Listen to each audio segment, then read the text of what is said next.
여러분 안녕하십니까? 4월 22일 굿모닝 MBN 시작합니다. 먼저 오늘의 주요 뉴스입니다. 국회 외교통일위원회가 오늘 강경화 외교부 장관과 김현철 통일부 장관을 불러 김정은 건강 이상설에 대한 비공개 간담회를 엽니다. 오브라이언 미 백악관 국가안보보좌관은 예의주시하고 있다고 말했습니다.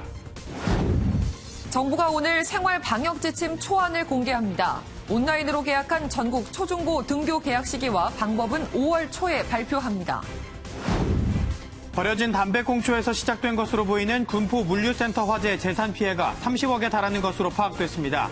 밤샘 진화에 나선 소방당국은 초진에 성공해 현재 잔부를 정리하고 있습니다. 조국 전 법무부 장관의 아들에게 허위 인턴 증명서를 작성해준 혐의로 기소된 최강욱 당선인이 피고인 신분으로 법원에 출석했습니다. 최 당선인은 정치검찰에 불법적 기소를 당했다며 혐의를 부인했습니다. 국제 유가가 이틀 연속 크게 떨어졌습니다. 코로나19 여파로 수출이 급감한 상황에서 저유가 사태까지 겹치면서 우리 경제에 빨간불이 들어왔습니다.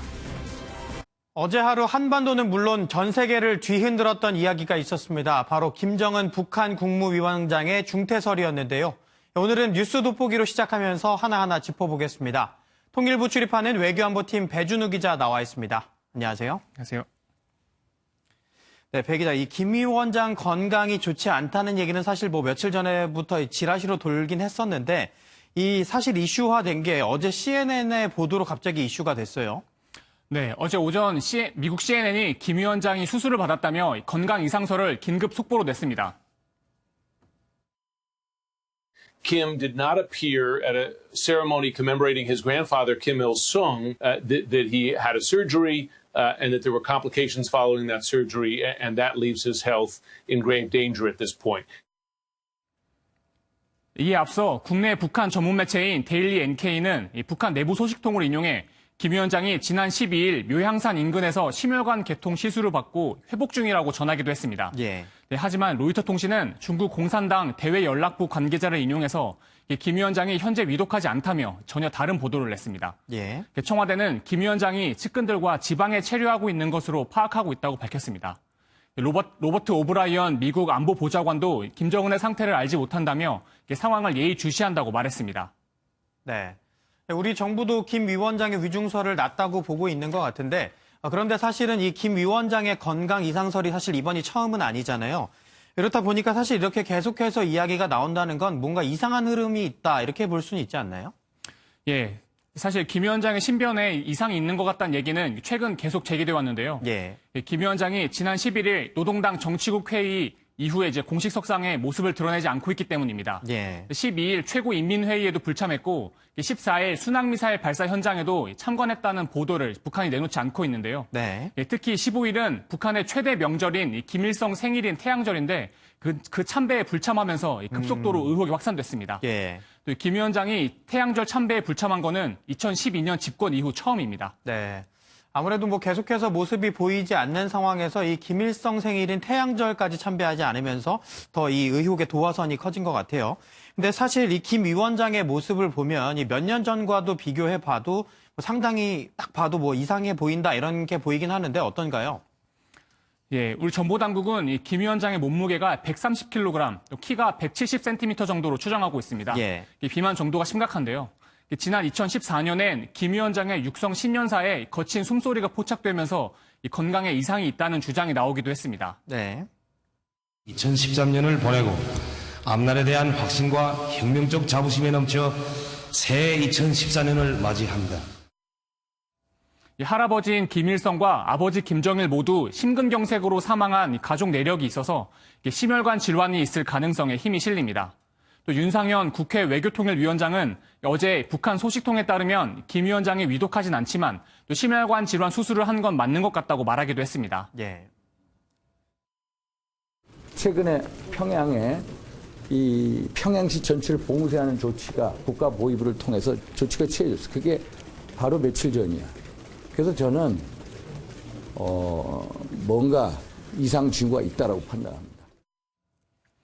북한은 최고 지도자의 신변 이상설이 나올 때마다 공개석상에서 건재한 모습을 보도했는데요. 오늘 아침까지는 별다른 반응을 내놓진 않았습니다. 예. 국회 외교통일위원회는 오늘 오전 강경화 외교부 장관과 김현철 통일부 장관을 불러 이 북한 상황에 대한 비공개 간담회를 합니다. 네.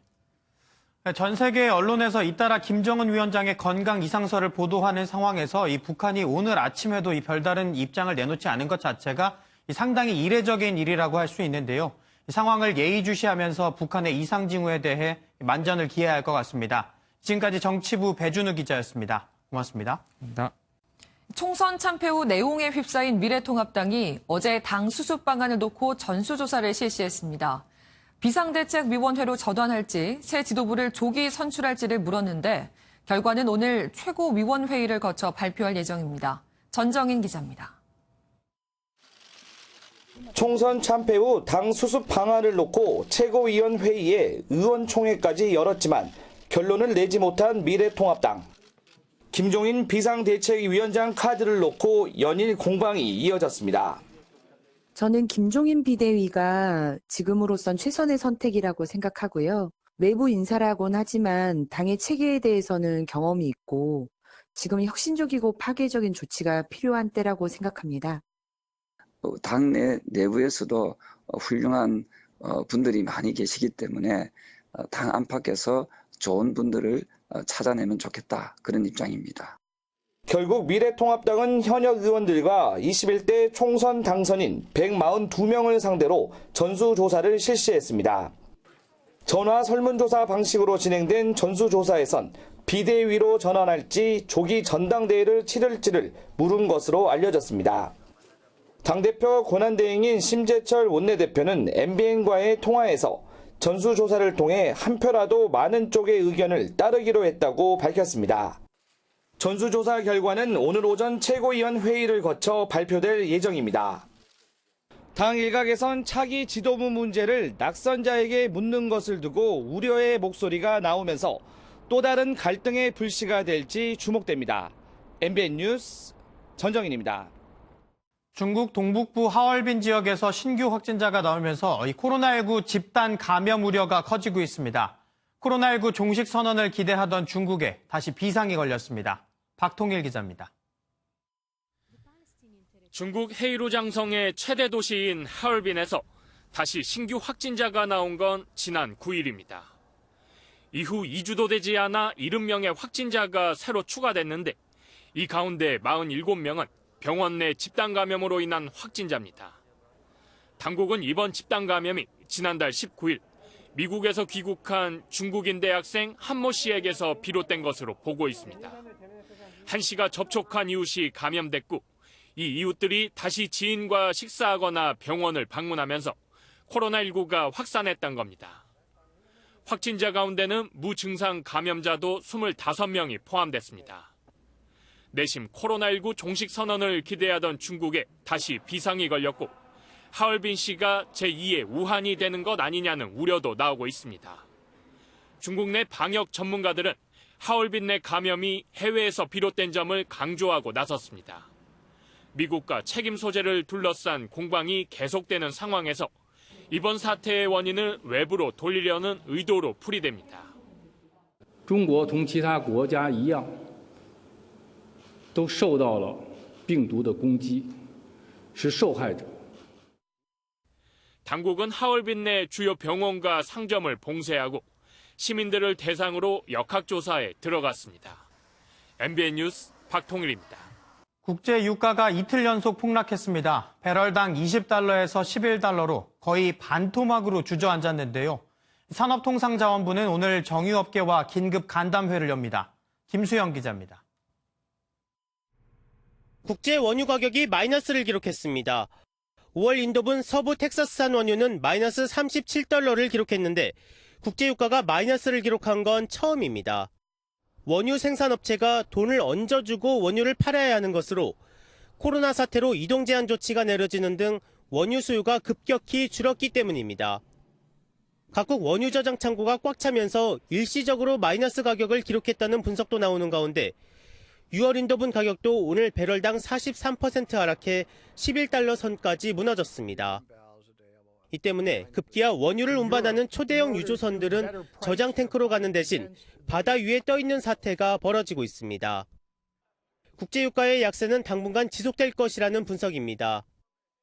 And still the demand that is expected to pick up from, say, even Q3 to be optimistic is going to be picking up and still going to be much lower than the supply that's available at that point in time. 국제유가 하락은 국내 산업 전반에 먹구름을 들이우고 있습니다. 일단 원유 정제 마진이 5주 연속 마이너스를 기록하고 있고 석유화학 제품의 글로벌 수요가 줄면서 수출도 타격입니다. 국내 4대 정유사의 1분기 영업 적자가 3조 원에 이를 것이라는 관측이 지배적입니다. 또 산유국들이 선박이나 건설 등의 글로벌 발주를 줄이면서 국내 산업 전반의 직격탄을 피할 수 없다는 분석도 나옵니다. 유가 하락의 충격이 계속되면서 문재인 대통령은 오늘 비상경제회의를 주재하고 정부 역시 정유업계와 긴급 간담회를 갖고 지원책을 검토할 예정입니다. MBN 뉴스 김수영입니다. 어제 경기도 군포에 있는 한 물류센터에서 큰 불이 났습니다. 바람이 강하게 불면서 진화 작업에 어려움을 겪었는데 현재는 큰 불길이 잡혔다고 합니다. 취재기자 연결해서 알아보겠습니다. 김보미 기자 전해주시죠. 네, 어제 오전 경기도 군포의 한 물류센터에서 난 불이 약 17시간 만에 큰 불길이 잡혔습니다.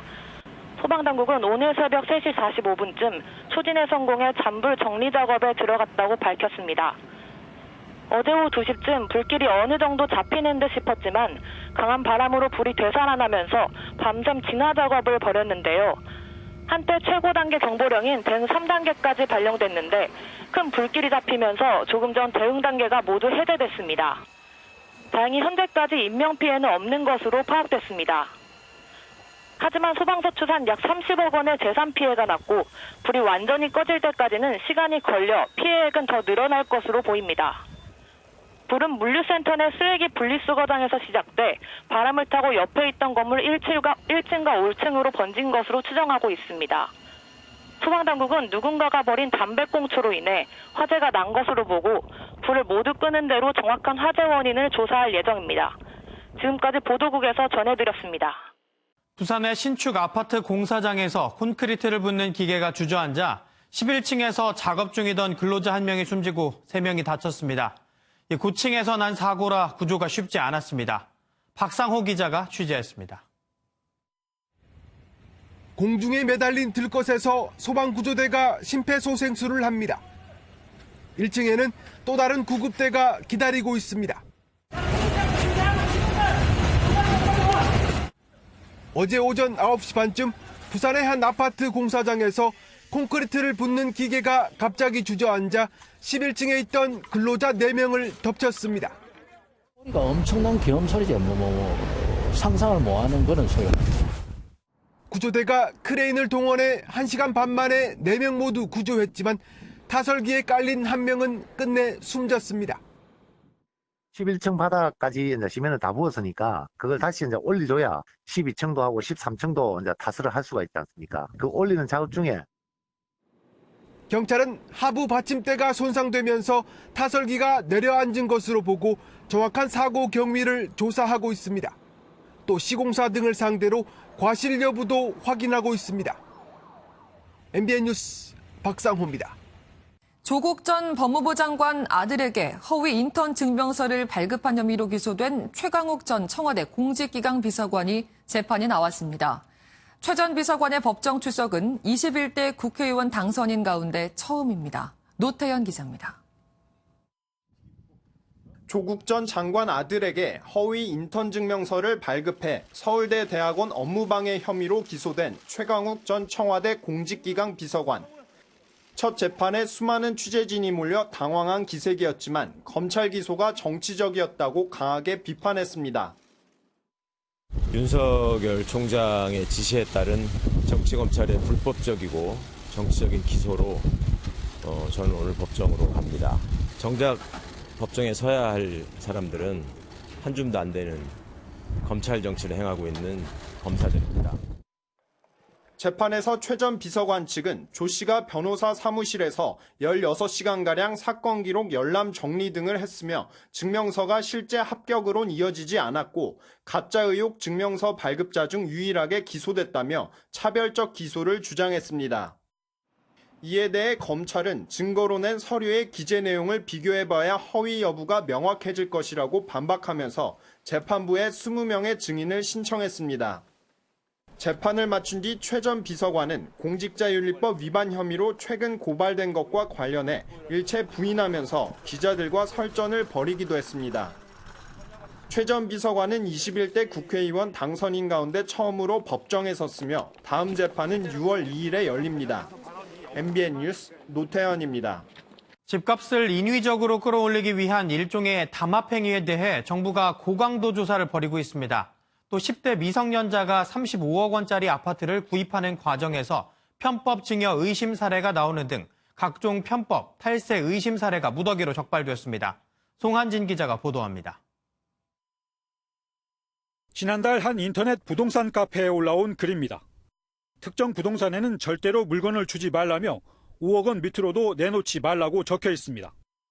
실거래가라는 이름으로 허위 가격을 적어놓은 안내문이나 현수막을 아파트 단지에 내거는 경우도 있습니다. 이처럼 매도 가격 하한선을 정해놓고 주민 간 집값 담합을 유도하는 것은 엄연한 부동산 거래 질서 교란 행위로 형사처벌 대상입니다. 범정부 부동산 합동조사단은 집값 담합이 의심되는 166건에 대해 내사에 착수해 혐의가 확인된 11건을 검찰에 넘기기로 했습니다.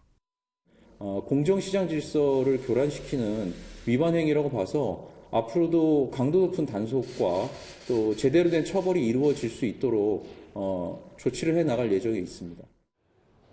부동산 편법 증여와 대출 규정 위반 등도 무더기로 적발됐습니다. 10대 학생이 부모와 함께 35억 원짜리 아파트를 구입하면서 할머니와 공동 명의로 소유하고 있던 15억 원 아파트를 팔아 자금을 조달한 사례도 있었습니다. 정부는 앞으로도 강도 높은 조사를 벌여 불법 행위가 확인될 경우 엄단하겠다고 밝혔습니다. MBN 뉴스 송환진입니다. 조금 전 들어온 소식 전해드리겠습니다. 도널드 트럼프 미국 대통령이 김정은 건강 이상설에 대해 우리는 모른다고 말했습니다. 트럼프 대통령은 오늘 백악관에서 한 코로나19 관련 브리핑에서 김 위원장의 건강 이상설과 관련한 질문에 이렇게 말하면서 그가 잘 있기를 바란다고 덧붙였습니다. 강아지가 주인공인 한 영화를 보면 냄새만으로도 병을 탐지해 빠른 치료를 도와주는데요. 실제로 영국에서 코로나19 감염자를 구별해내는 탐지견이 곧 등장할지도 모르겠습니다. 훈련 중이라는 조끼를 입은 이 견공. 아주 막중한 임무를 맡으려고 선택받은 친구인데요. 냄새만으로 코로나19 의심 환자를 식별하는 훈련을 받는 겁니다. 6주간의 훈련이 곧 끝나면 재채기나 발열이 없는 무증상 환자까지도 찾아낼 수 있을 거라는데요.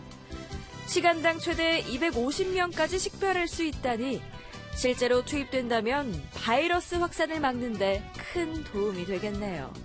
호주 인구수보다 많다는 동물, 바로 캥거루입니다. 아무리 그래도 도심에서 쉽게 볼 수 있는 건 아니라는데 이곳은 어쩐 일일까요? 호주 남부 애들레이드시의 한 거리. 코로나19 봉쇄령으로 텅 빈 이곳에 뭔가 엄청난 속도로 통통 튀어갑니다. 바로 캥거루인데요. 그런데 도로를 건너려는 그 순간 차량 한 대가 나타나고 다행히 아슬아슬하게 피해갑니다. 아무 일 없었던 듯 잔디밭을 지나 유유히 사라졌다는데 살던 곳으로 무사히 돌아갔으면 좋겠네요. 어릴 적 나무 위 통나무집에서 사는 상상 한 번쯤 해보곤 하는데요. 아이들도 있는 분이 뒤늦게 이곳에서 홀로 살기로 했다고 합니다. 무슨 사연일까요? 나무 위 그림 같은 통나무집 한 채. 미국 텍사스주의 이 남성은 이곳에서 혼자 살고 있습니다. 코로나19 환자를 접하는 의사인데 혹시라도 가족에게 바이러스를 옮길까봐 아이들의 놀이터였던 이곳에서 지내는 겁니다. 침대부터 간이 화장실, 에어컨까지 갖출 건 다 갖춘 이곳. 사랑하는 아내와 아이들이 뒷마당에서 뛰어노는 모습도 볼 수 있는데요. 편리한 호텔로 갈까 생각도 했지만 가족들의 모습을 조금이라도 보려고 이 정도 불편쯤은 감수하기로 했다네요. 올봄 마지막 꽃샘추위가 기승을 부리고 있습니다. 오늘도 따뜻하게 입으세요. 아침과 낮 기온 모두 어제보다 더 내려가겠습니다. 지금 서울 4.4도, 대관령은 영하 1.2도로 시작하고 있고요. 낮 기온도 서울 8도, 대관령 4도에 머물면서 예년 기온을 크게 밑돌겠습니다. 봄바람 역시 오늘도 강하게 불겠습니다. 영동에서는 강풍경보가, 그 밖에 내륙 곳곳에서는 강풍주의보가 내려져 있는데요. 오늘도 최대 순간 풍속이 70km에 달하는 바람이 몰아치겠습니다. 그래도 밤에는 바람이 대부분 잦아들 것으로 보입니다. 한편 지금 백령도를 비롯해 중북부 지역에서는 황사가 관측이 되고 있습니다. 이 영향으로 중북부 지역은 이른 오후까지, 영남에서는 오후에 미세먼지 농도 나쁨 수준을 보이겠고요. 충청과 호남, 제주와 대구에서는 종일 공기가 탁하겠습니다. 오늘 중부 내륙에선 오후부터 밤사이 산발적으로 빗방울이 떨어지겠고요. 기온이 낮은 경기 동부와 영서에서는 눈이 살짝 날리기도 하겠습니다. 오늘 낮 동안에는 전국의 하늘에서 가끔 구름만 많겠습니다. 아침 기온은 어제보다 1도에서 5도가량 낮습니다. 낮에는 서울 8도, 강릉 13도, 창원 15도에 머물면서 어제보다 낮겠습니다. 뒤늦은 꽃샘추위는 주말에 점차 풀리겠고요. 다음 주부터는 기온이 계속 올라서 날이 따뜻해질 전망입니다. 날씨였습니다.